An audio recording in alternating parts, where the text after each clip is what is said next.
In this video, I'm gonna teach you how to use FL Studio on Discord. It's a very easy process, so make sure to follow along. In this video, I'm gonna teach you how to properly set up FL Studio so everything that is being output on FL Studio gets routed to Discord.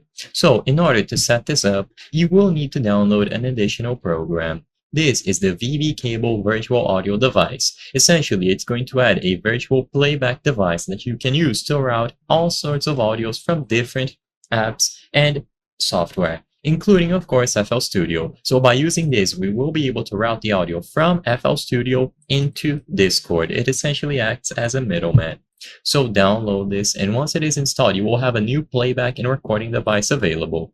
Now, with this done, go into FL Studio and access the options or the settings regarding audio. So when you go into the audio devices, you will find the main device here. Click on here to show the ASIO panel, and what you have to do is set the output device as the cable input from VB Audio. So it is going to say VB Audio Virtual Cable.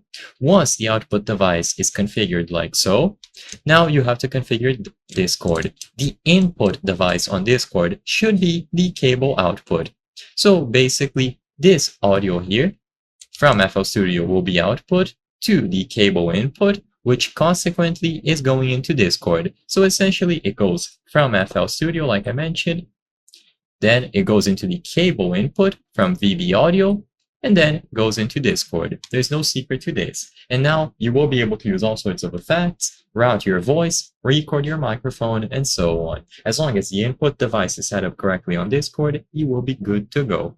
I hope I was able to help you on how to use FL Studio on Discord. If this video helped you, please be sure to leave a like and subscribe for more very easy tips. Thank you for watching.